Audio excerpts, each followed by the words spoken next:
Welcome back to the glorified education once again. आज की class में हम पढ़ेंगे रेशो प्रपोर्शन। तो रेशो प्रपोर्शन के सारे पीवाईक्यूज करने हैं जो भी सीडीएस में आए हैं। They are the very important. Without wasting a time let's start. देखो, पहला क्वेश्चन बोलता है x varies inversely proportional as the square of y. X varies inversely proportional as the square of y in such a way that if x equal to 1 then y equal to 6, if y equal to 3 then what is the value of x। इसका मतलब मैं लिखता हूँ x is equal to k over y square, या मैं ऐसा बोल सकता हूँ x1 y या y1 square is equal to x2 y2 square. क्यों? क्योंकि जब ये इधर जाएगा तो एक्स वाई स्क्वायर बन जाएगा, और एक्स वाई स्क्वायर से मैं simply x one y square is equal to x2 y2 square लिख सकता हूँ। अब x1 की वैल्यू मुझे दे रखी है 1, y1 की वैल्यू दे रखी है 6 का स्क्वायर यानी 36, और x2 की वैल्यू मुझे निकालनी है, आई डोंट नो। y2 की वैल्यू 3 का स्क्वायर यानी कि 9, तो 9 4 जा and x2 will come out to be 4। That is my option number D. Let's move to the next question. 6 year hence a father age will be 3 times his son। आज से 6 साल के बाद 6 year hence a father's age will be 3 times his son's age, and their years ago and 3 year ago father was 9 times as old as his son। okay, what is the present age of father। ठीक है, तो simply equation बनाते हैं और solve करते हैं। 6 year hence a father age will be 3 times, यानी कि अगर फादर की आज प्रेजेंट एज f है तो 6 year hence f plus 6 हो जाएगी। That will be 3 times his son's age, like son की प्रेजेंट एज s है, 6 साल के बाद उसकी भी s plus 6 हो जाएगी। 3 year ago यानी कि 3 साल पहले father was 9 times as his old as his son, s minus 3। What is present age of father. Father की पूछी तो s को एलिमिनेट करते हैं, या फिर f को भी एलिमिनेट कर सकते हैं, फिर s निकाल के f में पुट कर सकते हैं, but it's our choice. So इसको मैं लिख दूंगा, इस इक्वेशन को f plus 6 is equal to 3s plus 18। ठीक है, 3s प्लस 18, और ये वाली मेरी इक्वेशन बन जाएगी f minus 3 is equal to 9s minus 27। पहली वाली इक्वेशन को 3 से मल्टीप्लाई कर दो, like suppose it is equation 1, it is equation 2। तो पहली वाली इक्वेशन को मैंने 3 से मल्टीप्लाई किया, फर्स्ट इंटू 3 किया, तो मुझे क्या मिलेगा 3f plus 18 is equal to 9s plus 54। ठीक है, और सेकेंड इक्वेशन को एज इट इज रखा, f minus 3 is equal to 9s minus 27। अब कैंसिल कर दिया मैंने, कैंसिल कर दिया, ये प्लस हो जाएगा, ये माइनस और ये प्लस, तो 9s कट जाएंगे। 27 और 54 यानी कि 64 74 74 यानी कि 81 81, और यहाँ मेरा आ जाएगा f और यहाँ 15। ठीक है, तो f की वैल्यू कितनी आ जाएगी 50, यहाँ पे थोड़ी सी गड़बड़ी हो, 2f की वैल्यू आएगी, 2f की वैल्यू आ जाएगी 81 में से 15 गया, सिंपली 66 बचा। जस्ट अ मिनट, 81 में से 15 गया तो मेरा बचेगा, कुछ ना कुछ गड़बड़ हुई है, लाइक 54 प्लस 37 कितना हो जाएगा 6 71 होगा पहली बात, बिकॉज 64 74, एक मिनट जस्ट अ मिनट, 7 8 81 ठीक है। 81 में से मैंने 15 को घटाया, I will be left with 71, and then it's 61 plus 61 plus 5 is 66, so 66 बच रहा है। 2f की वैल्यू, f की वैल्यू 33 आ रही है, दैट्स ऑप्शन में नहीं है। तो पूछा क्या, what is present age of father. Present age तो हमने f मानी थी, तो दैट शुड बी दिस। एक बार कैलकुलेशन चेक कर लेते हैं। मैंने फर्स्ट इक्वेशन को 3 से मल्टीप्लाई किया, तो 3f plus 18 is equal to 9s plus 54। ठीक है, एंड 54 फिर मैंने इन दोनों को सब्ट्रैक्ट किया बेसिकली, तो 9s से 9s कट जाएगा, 18 माइनस 3 मेरा 5 हो जाए, ओ यहाँ पर 21 आएगा बेसिकली, 21 आएगा क्योंकि ऐड होंगे ना दोनों, 21 आएगा यहाँ पे। तो यहाँ पर मैं 21 पुट कर दूंगा, और 21 पुट करूंगा तो यहाँ पर बेसिकली 3 और कम हो जाएगा, यानी कि 66 की जगह ये हो जाएगा, क्या डायरेक्टली मैं कर सकता हूँ 21 माइनस 60 हो जाएगा, और 60 की जगह 30 हो जाएगा। ठीक है, तो आंसर ऑप्शन नंबर डी आ जाएगा मेरा 30। अब चलते हैं नेक्स्ट क्वेश्चन पे। नेक्स्ट क्वेश्चन क्या बोलता है, next question is that in a mixture of 80 litre, the ratio of milk and water, so milk और वाटर का रेशियो 80 लीटर में 3:1 है। In the ratio of milk and water is to be 2:3, हमें milk water को 2:3 बनाना है। Then how much amount of water to be further added. देखो जब 3:1 था तो मैं कह सकता हूं कि 80 लीटर में 20 लीटर तो मेरे पास वाटर था और 60 लीटर मेरे पास मिल्क था, milk and this is water. अब मुझे कितना बनाना है, 2:3, यानी कि मुझे अगर मैं एक चीज को फिक्स करूं, how much amount of water to be added further, तो मिल्क मेरा 60 ही रहेगा। ठीक है, मिल्क मेरा 60 ही रहेगा। तो 60 मिल्क रहने के बाद उसमें मेरे को वाटर ऐड करना है, मतलब 60 + 20 + x, और रेशो बन जाना चाहिए 2:3। बड़ा सिंपल है। ठीक है, तो यहाँ से मैं निकाल सकता हूँ 230, तो ये हो जाएगा 90, 90 20 + x, तो x की वैल्यू आ जाएगी 70 लीटर। मतलब 70 लीटर में पानी डाल देता हूँ तो 2:3 बन जाता है। ठीक है, तो बड़ा सिंपल क्वेश्चन था, तो answer will be 70 litre and option A. Now let's move to the next question. Age of mother before 2 years, तो इसमें just let me check the statement, before 2 year was 8 times the age of their daughter. 2 साल पहले mother की age was 8 times the age of their daughter, age of their daughter. तो अच्छा, 1 minute में कर लेता हूँ, डॉटर्स यानी कि डी मान लेते डॉटर की एज को, और 8 times, सो 2 साल पहले डॉटर की एज भी इतनी होगी। After 1 year mother's age will be 5 times the daughter's age, तो D+1 हो जाएगा यहाँ पे। After how many years from now the mother age will become 3 times the daughter age, daughter plus x। तो हमें x की वैल्यू निकालनी है यहाँ से, उसके लिए m और d चाहिए। मतलब अगर मैं इक्वेशन 3 की बात करूँ तो इक्वेशन 3 के लिए मुझे m और d चाहिए, तो m और d इक्वेशन नंबर 1 से आ जाएगा और 2 से आ जाएगा।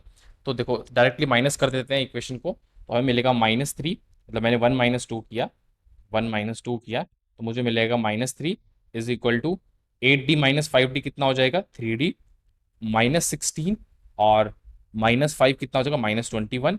ये इधर जाएगा, it will be 18 equal to 3d, और d की वैल्यू 6 आ गई। Once d you got a 6, आप m की वैल्यू निकाल सकते हो फर्स्ट इक्वेशन में पुट करके। तो m - 2 is equal to 8 times 6 - 2 that is 4, तो m is equal to 32 + 2 that is 34। So m की वैल्यू 34 आ गई।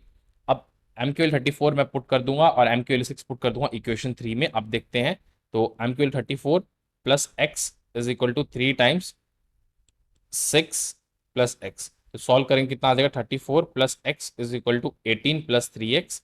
34 में से जैसे मैं 18 को घटाऊंगा तो ये आ जाएगा 24 and 14 16, 16 is equal to 2x, तो x की वैल्यू 8 हो जाएगी। मतलब 8 साल बाद हमारी वो कंडीशन होगी जो क्वेश्चन में पूछी हुई, तो my answer will be 8 years। Fine, now let's move to the next question. The monthly income of A and B are in the ratio 4:3। तो यहाँ थोड़ा सा मिसिंग है, इसको मैं काट के 4:3 प्रॉपरली लिख देता हूँ। तो उनकी रेशो मंथली इनकम का 4:3 है। Each of them save 600 rupees and the ratio of their expenditure is 3:2। Then what is the monthly income. देखो ए की इनकम 4x है, उसमें से मैंने सेविंग को घटा दिया, तो क्या बचेगा, एक्सपेंडिचर, और 3x यानी कि बी की इनकम में से मैंने फिर अगेन 600 को घटा दिया, तो क्या बचेगा, एक्सपेंडिचर, जिनका रेशो 3:2 दिया हुआ है। तो यहाँ से मुझे 4x और 3x की वैल्यू, तो मंथली इनकम ऑफ ए यानी कि मुझे 4x बताना कि 4x कितना आएगा। तो बड़ा सिंपल हो जाएगा ये, 4 × 2 मेरे पास 8 हो जाएगा, minus 1200 is equal to 339x minus 1800, तो कितना हो जाएगा यहाँ पर आके, x इधर हो जाएगा और यहाँ आ जाएगा 600, तो मेरे पास 4x की वैल्यू कितनी आ जाएगी, 2400, यानी कि 2400 is the income of A. ठीक है, that is my answer. Let's move to the next question. A bag contain 50 पैसे, 1 rupees 2 rupees coin in the ratio of this, your total amount is this, what is total number of coins. तो 50 पैसे का coin मैंने x मान लिए, sorry देखो 2:3:4 में दे रखा है, तो मैं सिंपल सा है 2x 2x, एक मिनट इसको मैं इरेज कर देता हूँ, ये थोड़ा सा, यस, तो ये हो जाएगा 2x मेरा, ये हो जाएगा 3x मेरा 1 रुपीज वाले कॉइन हो जाएंगे, और 4x मेरे 2 रुपीज वाले कॉइन हो जाएंगे। तो 2x इंटू 1/2, क्योंकि वैल्यू 1/2 होती है 50 पैसे की, plus 3x into 1 plus 4x into 2, इन सब का समेशन रुपीज कितना आ रहा है, 240। तो जब मैं इसको सॉल्व करता हूं तो मुझे मिलेगा x plus 3x plus 8x is equal to 240। अब जब मैंने सॉल्व किया तो 12x इक्वल टू 240, तो मुझे यहां पर कितना मिल जाएगा, x is equal to 20। x 20 मिल गया। What is total number of coin? Total number of coin ये हो जाएंगे हमारे, यानी कि 7x एंड 9x। तो 9x total number of coin हो जाएंगे, तो यहां से 9x की वैल्यू मैं निकाल लूंगा, दैट विल बी 180। तो 180 टोटल नंबर ऑफ कॉइन्स होंगे, ठीक है, और that is my answer. The question is very simple. Now let's move to the next question.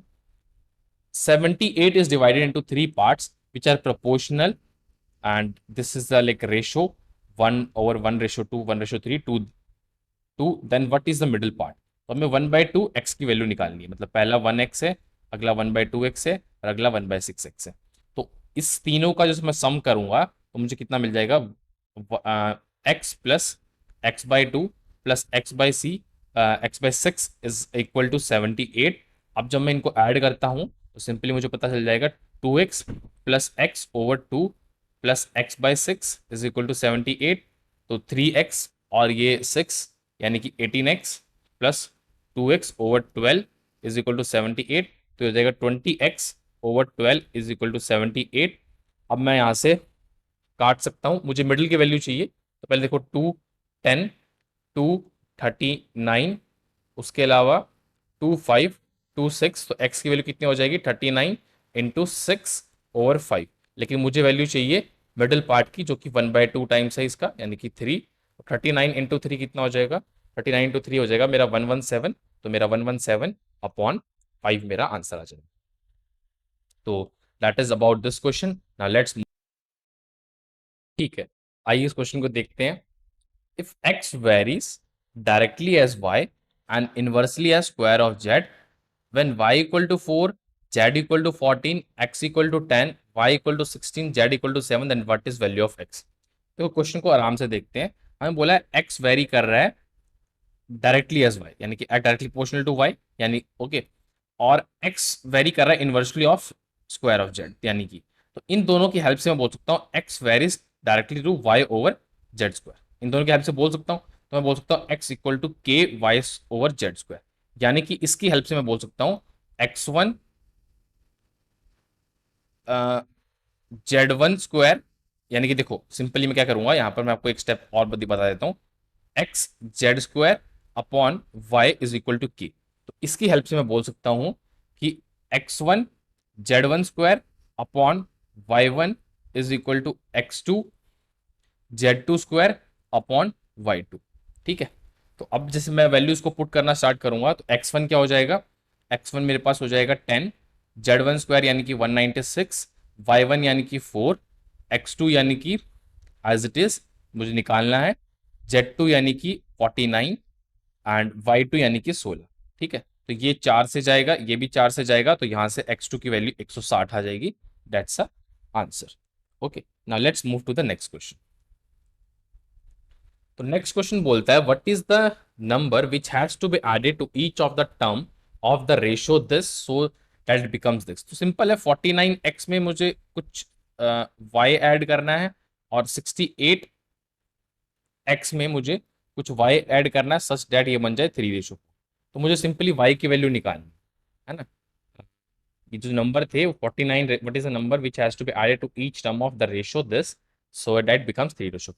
तो बस अब क्रॉस मल्टीप्लाई कर दो, तो यहाँ आ जाएगा 196x plus 4y is equal to 3 and 68 will be like 70 into 3 is 210, 210 minus 3 यानी कि 204, 204 x प्लस 3y। ठीक है, यहां से y की वैल्यू आ जाएगी is equal to 204 minus 196, 204 minus 196 यानी कि 8x। तो y की वैल्यू 8x आ रही है। अब x अगर मैं इस नंबर को सेम रखता हूं, जैसे x की वैल्यू 1 रखता हूं या फिर x की वैल्यू 2 रखता हूं, कुछ भी रखता हूं, तो ये मल्टीपल ऑफ 8 होना चाहिए। मतलब x की वैल्यू हाफ रखता हूं वो भी काम चल जाएगा, 4 वगैरह भी चल जाएगा, बट ये 3 ऑप्शन 5 ऑप्शन 9 ऑप्शन नहीं हो पाएंगे कभी। आंसर मेरा हमेशा वैसे भी इवन नंबर आना चाहिए। मेरा आंसर क्या होगा, दिस इज 8। ठीक है, तो y इक्वल टू जो मुझे वैल्यू मिली उसके हिसाब से मुझे पता चल गया कि मेरा आंसर आना चाहिए था 8। डायरेक्टली भी कर सकते थे, यहाँ पर मैं नंबर को ही 49 और 68 मान लेता और डायरेक्टली y को ऐड कर देता और 3:4 बोल देता, तो वहां से डायरेक्टली y जो आता वो 8 ही आता मेरा, ठीक है, क्योंकि मैंने x को 1 माना हुआ। तो इस तरीके से भी कर सकते हैं, और otherwise we can do the directly also. Let's move to the next question. What number must be added to each of 4, 10, 12 and 24 so that the resulting number are in proportion? अब प्रपोर्शन का मतलब क्या है और इस question को कैसे solve करना है, चलिए देखते हैं। तो 4 प्रपोर्शन का मतलब होता है, जो मैं आपको बता देता हूं, ऐसे लिखते हैं हम 4 प्लस एक्स। पहले तो मैं इस चीज को मिटा देता हूं, एक minute, yes, 4 plus x ratio 10 plus x, मतलब कुछ नंबर को ऐड कर रहा हूं यहां पर, इसलिए मैंने एक्स एक्स लिखा है।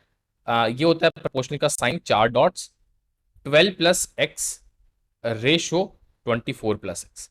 अब जब भी इसको लिखते हैं तो कैसे लिखते हैं, 4 ओवर एक्स ओवर, लाइन ये 4 over x over 10 plus x is equal to, ये जो साइन था इसका इक्वल टू लगा दो, और 12 plus x over 24 plus x, ऐसा कुछ रहता है। ऐसा करेंगे तो हमारे पास एक क्वाड्रेटिक इक्वेशन बनेगी, तो हम निकाल सकते हैं। लेकिन हमें यहाँ पर ऑप्शंस दिए गए हैं, तो वैल्यू पुट करके भी चेक कर सकते हैं। जैसे कि मैं पहले 6 को पुट करूंगा, 6 को पुट करूंगा तो मुझे क्या मिलेगा, वैल्यू पुटिंग मैं यूज कर रहा हूँ, वैल्यू पुटिंग, बिकॉज इतना ज्यादा नंबर ट्रबल सम में नहीं है, ऐड करना आसान होगा। तो 4 प्लस 6 10, 10 over 16 that is equal to 12 plus 6 that is 18 and that is 30। तो मैं ध्यान से देख सकता हूँ 10 ओवर 16 कभी भी 18 ओवर 16 के इक्वल नहीं आएगा, तो ये नॉट इक्वल। अब मैं 8 पुट करता हूँ, तो 12 over 18 is equal to 20 over 8 put के 32। तो बाकी काट के देख सकते हो, 2 6 जा 2 9 जा एंड 2 10 2 16। तो अगेन ये भी इक्वल नहीं, 6/9 10/16 के इक्वल नहीं आएगा, ये पॉसिबल नहीं। 10 पुट करता हूं तो मुझे 14 ओवर 10 प्लस 14 यानी कि 24 इज इक्वल टू 40, 10 पुट किया मैंने 22, सॉरी मैंने 10 पुट किया था ना कि 14 पुट किया था, जस्ट अ मिनट। तो 10 प्लस 10 20 हो जाएगा, 20 हो जाएगा, और यहाँ पर 22 हो जाएगा, और यहाँ पर 34 आ जाएगा। तो ये 11 ओवर 17 आ रहा है, ये 7 ओवर 10, जो कि अगेन इक्वल नहीं। ऑब्वियसली बात है, मेरा ऑप्शन नंबर डी आंसर हो जाएगा। अदरवाइज अगर आप वैल्यू पुटिंग यूज नहीं करना चाहते, तो मैं इसमें एक तरीका और बताता हूँ। देखो 4 plus x over 10 plus x is equal to 12 plus x over 24 plus x, 12 plus x over 24 plus x, दोनों को मल्टीप्लाई कर दो तो यहाँ आ जाएगा 4 plus x into 24 plus x is equal to 12 plus x into 10 plus x. ठीक है, अब जब मैं मल्टीप्लाई करता हूँ तो 4 24 यानी कि 96x plus 4x plus 24x यानी कि 28x plus x square is equal to 12 and this 120, और 12 और 10 यानी कि 22x प्लस एक्स स्क्वायर। अब एक्स स्क्वायर से एक्स स्क्वायर कट जाएगा, यहाँ आ जाएगा 6x और यहाँ आ जाएगा 24, तो x की वैल्यू आ जाएगी 4। तो ये भी आसान तरीका था, क्वाड्रेटिक वगैरह कुछ नहीं बन रही, ज़्यादा टेंशन नहीं लेना है। अदरवाइज और भी बहुत तरीके होते हैं, और ऐसा होता है कि हम यहाँ पर इन दोनों को -1 कर देते हैं, ऊपर नीचे से -1 कर देते हैं, ताकि काफी कुछ कट जाए। और फिर जैसे कि अगर मैं देखो करके भी दिखा सकता हूँ, but it is not necessary, आप इसको इस तरीके से करिए, it's good. And if you want to save time तो आप -1 भी कर सकते हो, जो मैं बोल रहा हूँ कि दोनों तरफ -1 लगा दो।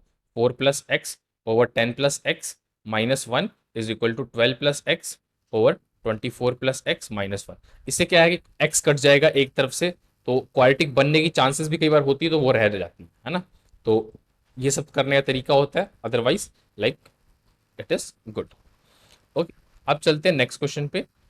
तो इसका मैं आंसर टिक कर देता हूँ, एक्स इक्वल टू 4 ऑलरेडी टिक कर दिया था। अब चलते हैं नेक्स्ट क्वेश्चन पे। 10 year ago Ram was 5 times as old as Shyam. 10 year ago यानी कि राम वॉज 10 ईयर अगो, तो -10 करना पड़ेगा।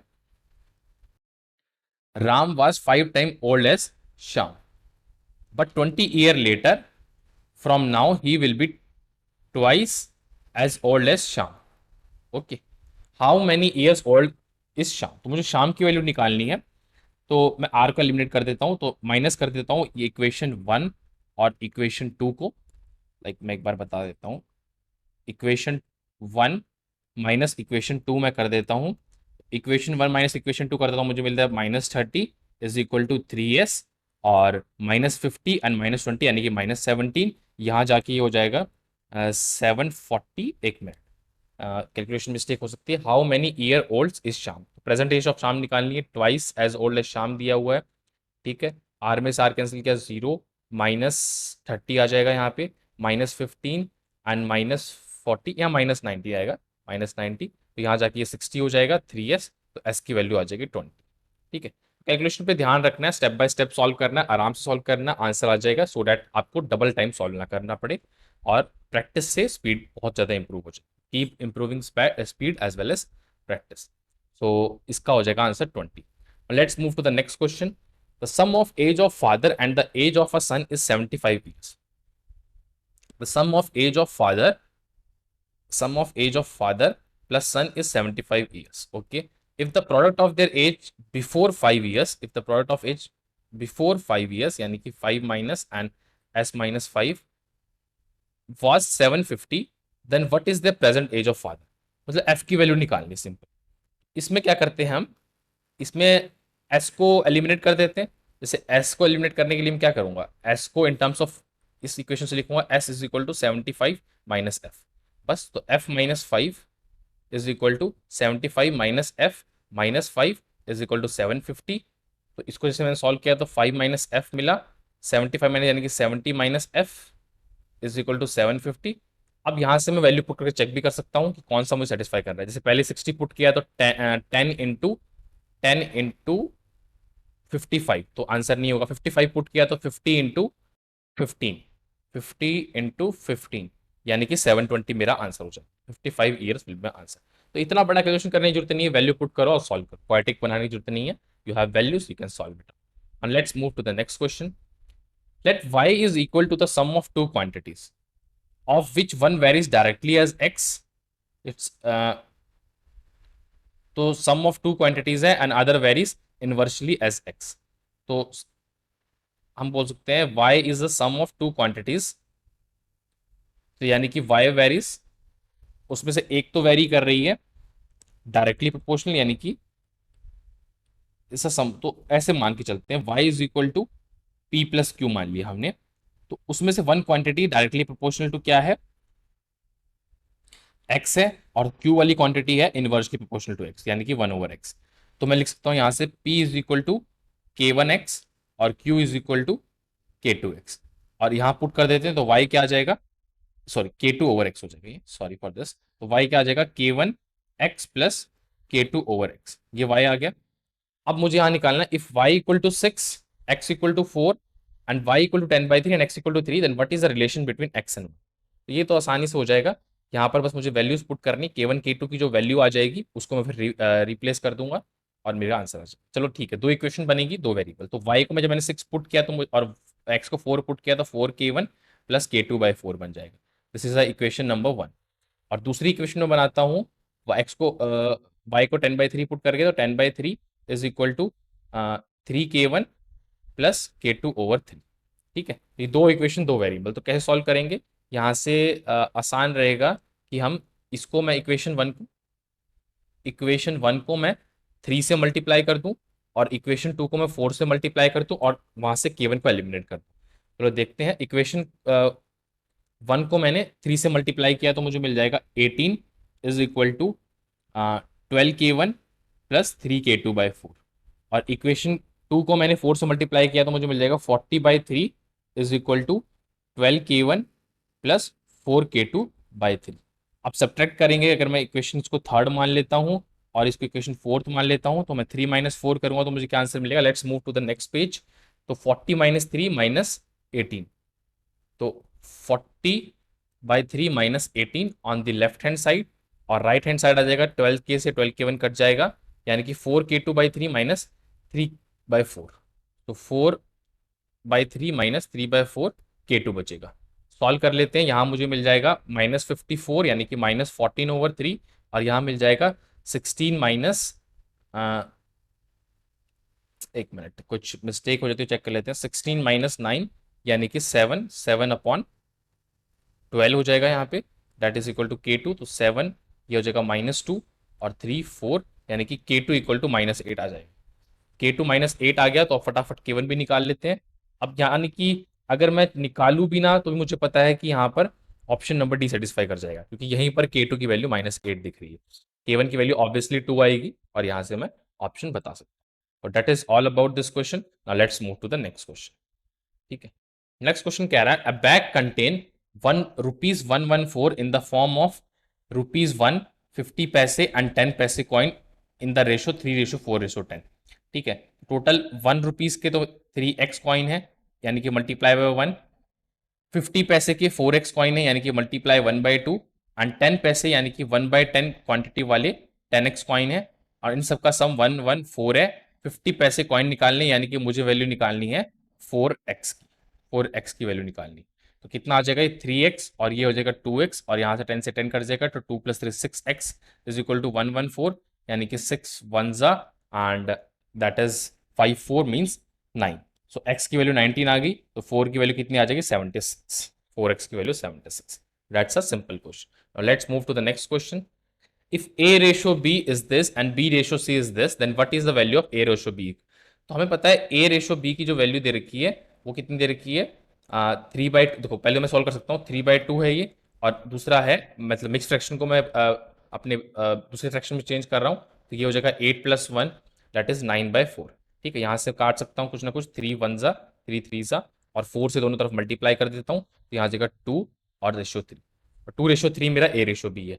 अब मेरे को एक बार b रेशियो c निकाल लेता हूँ। 2 रेशियो कितना हो जाएगा, 7/2, 2 से मल्टीप्लाई किया यानी कि 4/7। ठीक है, तो मेरा क्या हो जाएगा, ऐसे लिखते हैं हम 2/3 और 4/7, यानी ऊपर वाले को किससे मल्टीप्लाई करो, 4 से, और नीचे वाले को 3 से, और इक्वेट कर दो, तो कितना हो जाएगा 8/12 दैट इज 21। यानी कि ऑप्शन नंबर सी मेरा आंसर हो जाएगा। उल्टे लिखे option D C B A करके लिखा हुआ है, but that doesn't matter, option C is my answer. Now let's move to the next question. If the ratio of x to y is 25 times the ratio of what is, तो यहाँ थोड़ा question missing लग रहा है मुझे, let me just check कि क्या part missing है इसमें, and then we will see. If the ratio of x to y is 25 times the ratio of y to x, is 25 times the ratio of y to x, ये है question of y to x।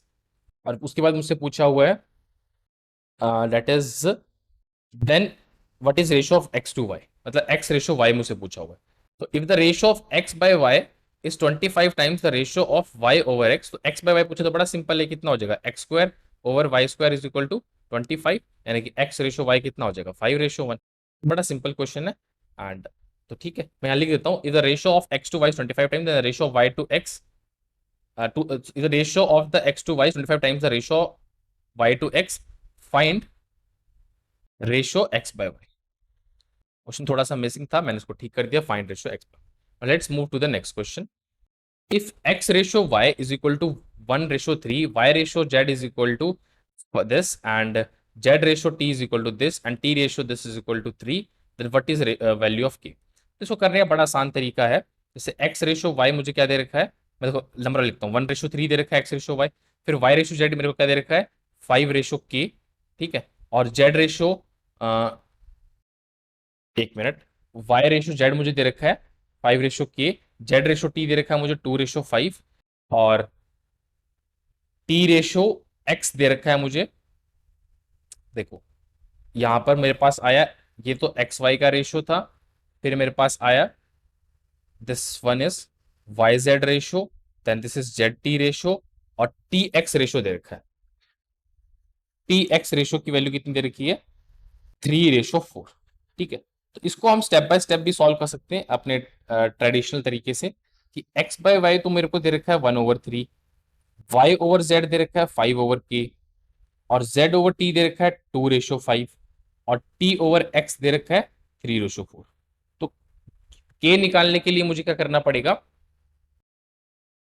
सबसे पहले मैं यहां से z को eliminate कर देता हूं, इन दोनों में से इन दोनों को मल्टीप्लाई कर दो, लाइक मैं इक्वेशन डाल देता हूं 1 2 3 एंड 4। ठीक है, तरीके बहुत सारे हैं, लेकिन पहले तरीके से देखते हैं एक बार।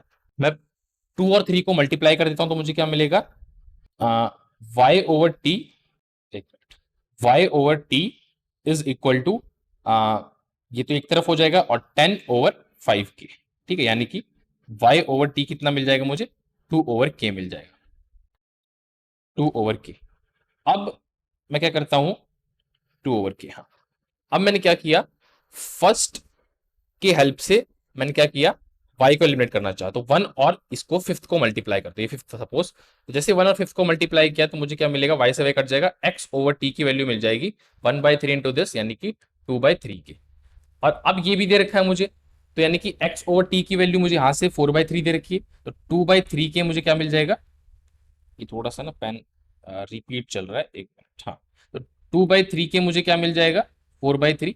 मैंने फोर्थ इक्वेशन और ये सपोज सिक्स इक्वेशन का यूज करके निकाला, तो 2 से 2 कट जाएगा, 3 से 3 कट जाएगा, तो 1 आ जाएगा यहाँ पर। तो k की वैल्यू कितनी आ जाएगी, 1/2।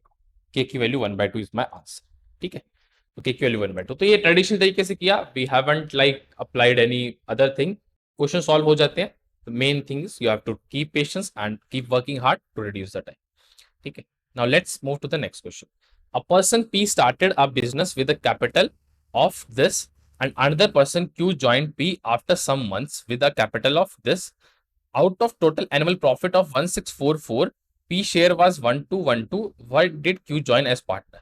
तो सपोज देखो, एक आफ्टर एनुअल प्रॉफिट की बात की, तो इसका मतलब ये है कि 2525 जो मतलब इसका कैपिटल है पर्सन ए का, sorry, a person P started business with the capital of this and other person Q. P का जो है वो उसने 12th मंथ के लिए रखा, और जो अलग बंदा है यानी कि क्यू बंदा है उसने 1200 कैपिटल दिया सपोज एक्स मंथ्स के लिए। तो ऐसा करने के बाद जो पी का शेयर आ रहा है वो आ रहा है कितना, 1212 out of total, out of total annual profit, out of total annual profit. और क्यू का शेयर कितना आ रहा है, तो क्यू का शेयर मैं निकाल सकता हूँ 1644 में से 1212 को माइनस करके, यानी कि 2340, यानी कि 432। ठीक है, तो ये मेरा आ रहा है। अब मैं चेक करता हूं, इनको बस सॉल्व कर लेता हूं डायरेक्टली, मेरा आंसर आ जाएगा। यहाँ से एक्स की वैल्यू जो निकालूंगा वो नंबर ऑफ मंथ्स आ जाएंगे, तो वहां से मुझे पता चल जाएगा कि कितने मंथ के लिए वो जुड़ा था और कितने मंथ के बाद, मान लो 8 मंथ के लिए जुड़ा था तो मैं 4 मंथ के बाद ज्वाइन किया होगा। ऐसे कैलकुलेशन करनी पड़ेगी मुझे। 216,606, उसके बाद 108, एंड दिस इज 303। देन उसके बाद थोड़ी सी कैलकुलेशन और भी करनी पड़ेगी मुझे, 3 3 एंड 6 एंड 3101। ठीक है, अब थोड़ा सा यहाँ पे इससे तो नहीं निकलेगा, 101 आ रहा है।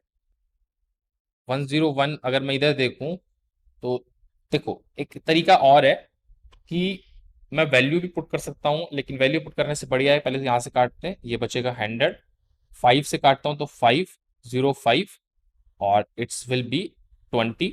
ये कट जाएगा 5 से, तो 514 बचेगा, और 4 यहाँ आ जाएगा 9। तो एक्स की वैल्यू 9, यानी कि 9 मंथ के लिए क्यू जुड़ा था, तो इसका मतलब 3 मंथ के बाद उसने ज्वाइन किया। ठीक है, तो कैलकुलेशन थी थोड़ी सी जिसको हमने रिड्यूस किया, and we have solve the question. Let's move to the next question. If a quantity y varies as the sum of three quantities, of which the first varies as x, the second varies as minus x plus x square, the third varies as x cube minus this, then what is the value of y? Question को फिर से पढ़ते हैं। If the quantity y varies as a sum of three quantities, of which the first varies as x, sum of three quantity यानी कि y is equal to p plus q plus r, ऐसा कुछ है। First very P very कर रहा है as x directly proportional to x, second varies as minus x plus x square, q varies as minus x plus x square, and third varies as यानी कि R varies as x cube minus x square. ठीक है, यहां पर मैं x square कर देता हूं, ये एक्स स्क्वायर है बेसिक। ठीक है, तो 19 क्वेश्चन क्लियर है यहां से।